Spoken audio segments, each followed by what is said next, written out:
tracten d'aquesta forma i Espanya, com que està dins de la Unió Europea, ens trobem en la situació curiosa que a Espanya li agradi o no li agradi el sistema judicial i el sistema legal espanyol s'ha d'adaptar al que diuen les lleis europees. I les lleis europees tracten els contractes hipotecaris d'una forma total i absolutament diferent. I a més ho fan a un nivell que Espanya ja no pot protestar, perquè hi ha hagut una sentència del Tribunal de la Unió Europea que és absolutament vinculant.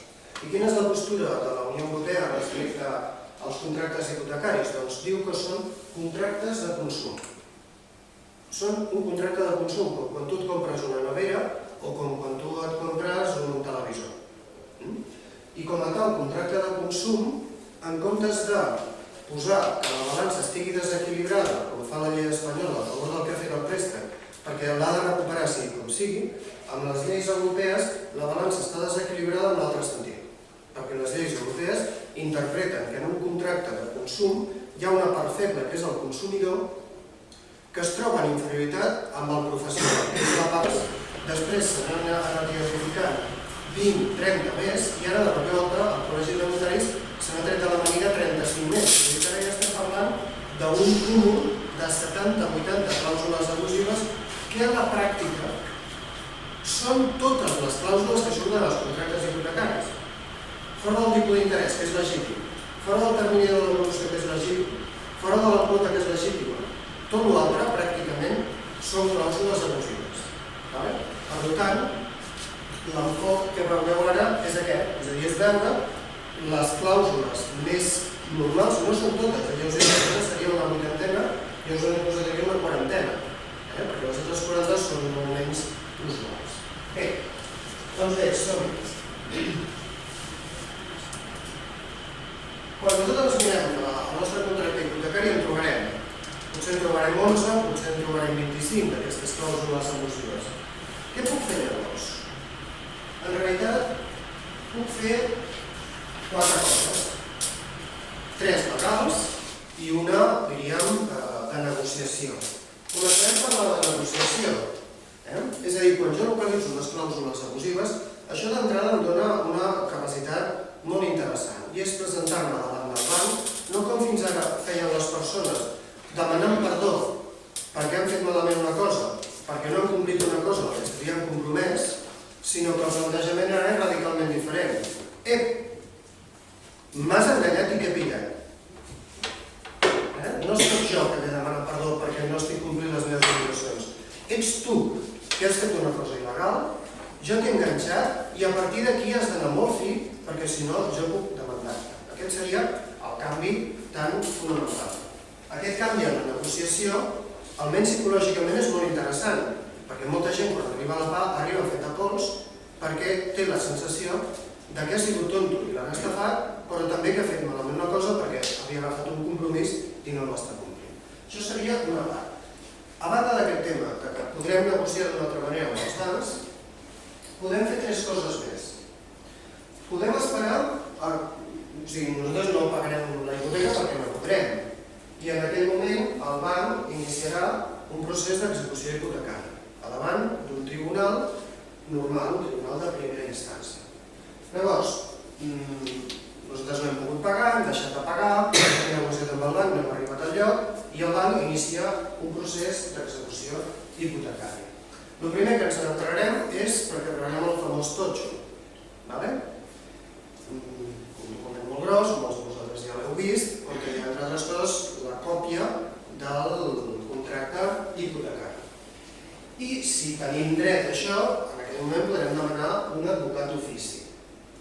Doncs bé, durant els primers 10 dies després de rebre el totxo, tenim la possibilitat de demanar que s'aturi el procés d'execució hipotecària en base a l'existència de clàusules abusives. I és l'única raó que es pot al·legar perquè s'aturi el procés d'execució hipotecària. Per això és tan important identificar les clàusules abusives i saber quines són i saber per què són abusives. Alguns problemes de tipus pràctic. Un d'ells és que si nosaltres intentem portar una reclamació demanant que s'aturi el procés perquè hi ha clàusules abusives, és molt probable que el jutge ni tan sols ens l'accepti, perquè les persones normalment no poden defensar-se a si mateixes en un judici, necessiten tenir un advocat. I si resulta que no podem pagar, necessitarem un advocat d'ofici.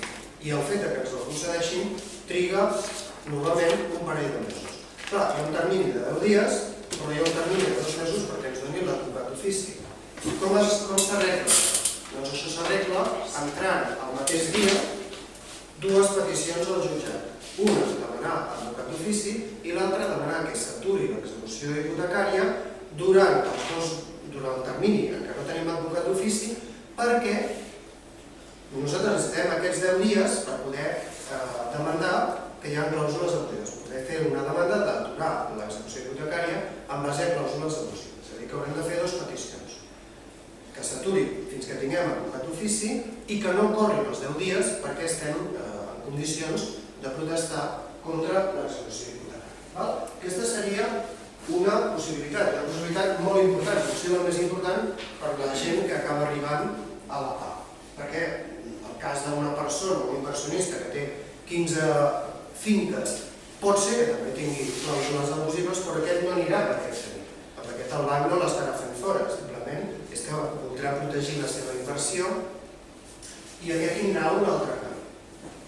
Segona possibilitat, el contracte hipotecari és un contracte i per tant pot haver-hi problemes a l'hora d'interpretar-lo.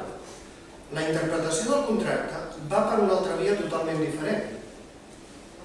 L'execució hipotecària només té un sol camí. El banc demanda a qui no paga. Però en canvi la interpretació del contracte de la hipoteca, com qualsevol altre contracte, es fa portar a un tribunal mercantil que és, en principi, el que interpreta els drets i deures de la gent quan hi ha un contracte pel mig. Qualsevol persona pot signar un contracte. El banc no ens demandarà mai davant d'un tribunal mercantil per un contracte hipotecari. El banc ens portarà a un jutjat normal per fer una execució hipotecària. Per qualsevol altra raó, el banc aplicarà el contracte que tenen la paella pel banc. Per tant, si nosaltres volem invalidar algunes de les clàusules del contracte, podem fer-ho en un tribunal mercantil. Avantatges i pegues d'anar a un jutjat mercantil per portar un contracte d'execució, un contracte hipotecari. L'avantatge és que ho podem fer en qualsevol moment. Quan encara estem pagant la hipoteca, quan ja hem deixat de pagar però encara no hem rebut el totxo, quan ja hem rebut el totxo i per tant ja hi ha iniciat un procés d'execució hipotecària, quan ja s'ha acabat el procés i ens han subhastat la casa, o fins i tot després, quan la casa ja l'ha comprada una altra persona amb una subhasta. En aquest país tot té excepcions. Si hi ha menors pel mig, per protegir els menors, fins i tot quan tu demandes al banc, tindries dret a justícia gratuïta. De totes maneres, no hi ha gaires precedents. Com que és un procés llarg, és un procés car i això de les clàusules abusives és un tema tan recent, no hi ha gaires precedents de casos de justícia gratuïta en jutjats mercantils. Algun hi ha. El Fernández Seijo, aquell jutge que va portar el tema a Europa, estava actuant en un cas amb justícia gratuïta. El senyor Mohamed Assis, el que va portar el tema al jutjat mercantil de Barcelona, estava actuant amb justícia gratuïta. Per tant, no és impossible que ens concedeixin un advocat. Però en tot cas és més difícil que en un cas d'execució hipotecària com aquest. Tercera possibilitat. Puc demandar, no que hi ha problemes d'interpretació del contracte o no que no vull que em facin fora de casa meva. Puc demandar que m'han estafat amb la finalitat d'intentar tancar a la presó el responsable d'aquesta estafa. Això és totalment diferent. Això no té res a veure amb l'anterior. Avantatges i inconvenients d'aquesta via, que és la via penal, que és la via criminal, perquè aquí hi ha un delinqüent que acabarà a la presó.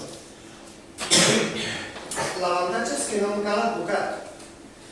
Jo vaig a veure el fiscal, li porto un escrit, li dic que hi ha un delicte que no m'afecta a mi en tant en quant individu, sinó que hi ha una estafa que ha organitzat una empresa que afecta a moltes persones diferents i que ell, el fiscal, com a defensor del conjunt de la ciutat,